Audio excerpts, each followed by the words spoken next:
for our daily dose of outrage. A worker at the Federal Emergency Management Agency, better known as FEMA, has been fired after she told a team responding to hurricane survivors to avoid homes with yard signs showing support for Donald Trump. FEMA Administrator Deanne Criswell called the employee's actions, quote, reprehensible, saying in a statement on Sunday, this is a clear violation of FEMA's core values and principles to help all people regardless of their political affiliation. While FEMA did not identify the employee or say when or where this action took place, Florida Governor Ron DeSantis reshared a post from the Daily Wire, who originally reported the story on Friday, saying it happened in Florida in the aftermath of Hurricane Milton. The deadly storm hit the Sunshine State last month. Some are saying that firing the employee is not enough. We need to go further than that. Missouri Senator Josh Hawley wrote on X, FEMA officials discriminated against Trump voters, totally illegal. I'm asking the Inspector General to launch a full investigation immediately. Everyone involved needs to be identified, fired, and if necessary, prosecuted.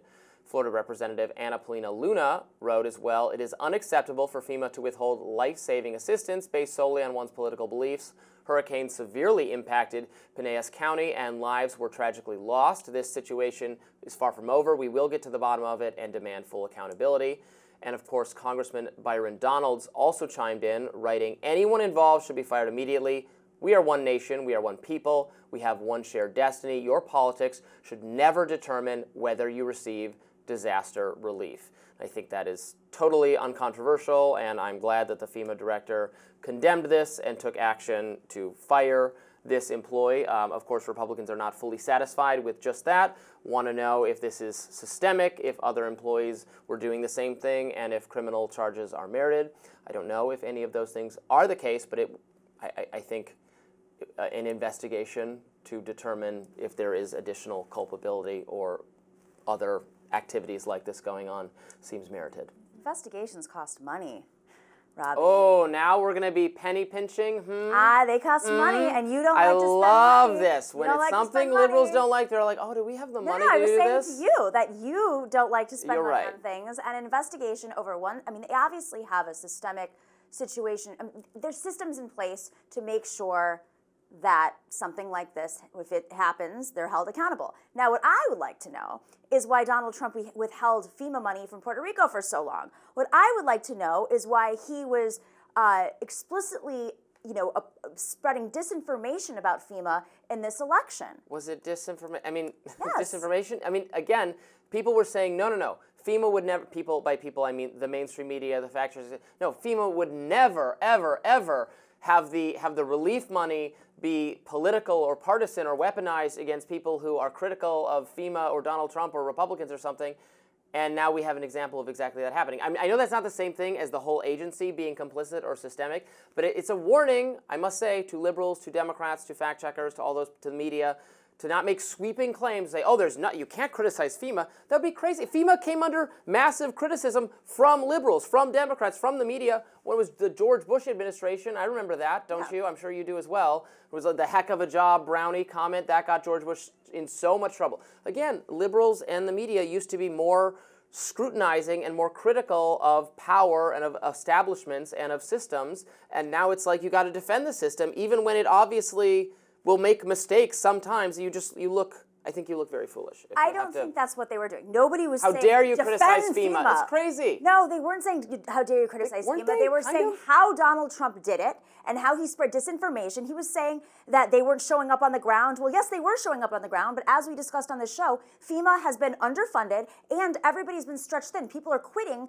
in FEMA because they're doing the jobs of 5 or 6 people. So not only have they been not able to fill all of the jobs, but they're not getting funding from Congress. Congress tried to at least pull back money, mostly Republicans, in the springtime. And let's also not forget that Donald Trump withheld FEMA funds for California fires against his liberal opponents in California at the time because he wanted to punish California and progressives like Gavin Newsom.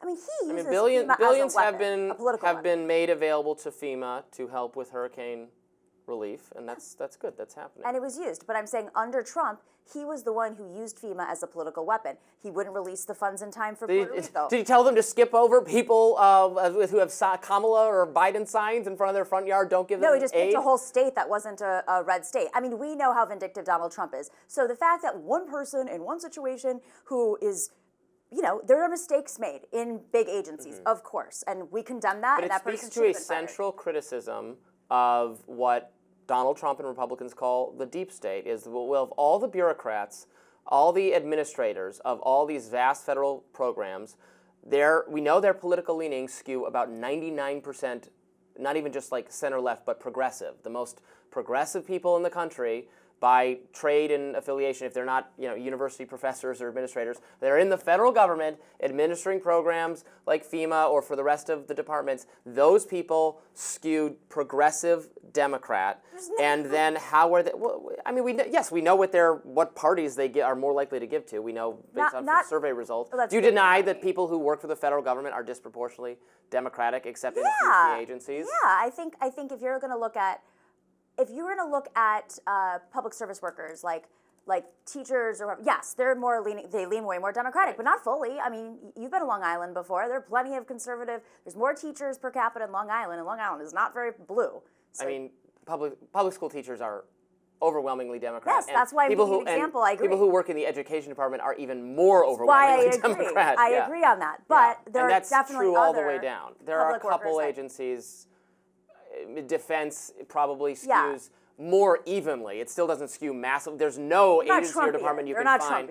There's no department you can find where in the federal government, I'm going to assert this, and I'm probably correct, where you would find a majority of people in a large enough department are Republicans. Not a single one. Not everybody can work for the American Enterprise Institute. Don't you know? The masses can't do that. We're not all equipped for the elite echelons of conservative society. I love how conservatives are always like, oh man, the elites, the Democratic elites, and then you sit here and you talk about low-wage workers and unionized workers, and they're all Democrats. It's like, well, if you go to places like American Enterprise Institute, or you look up these conservatives who write these books and who are the columnists, they all have Ivy League degrees. Are you picking on AEI right now because I said I'm going to their annual gala this evening? Yes, I'm dusting off my tuxedo for a fancy dinner at AEI tonight.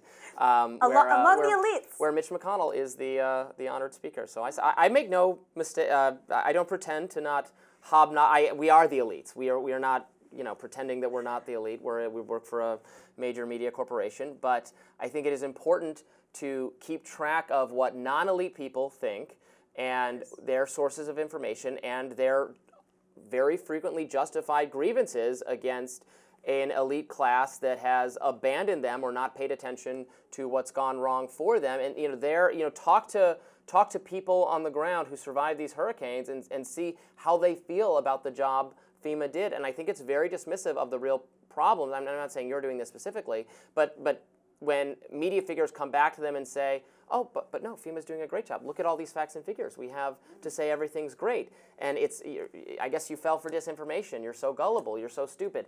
It just doesn't work. It's not a good outreach strategy. And maybe that speaks to what went wrong with the Democratic Party's outreach to these voters. I think fundamentally Don't do it. That's the issue. You won't Every get ahead. politician needs to listen to what people are feeling and disconnect from the stats, data, whatever, and really be on the ground and have a vibe check, right? If we're all about vibes, you got to vibe check the voters as well. All right, coming up next, we'll turn to some more exciting subjects to talk about on Rising, and we can't wait to get to it. I can't wait to find out what is next.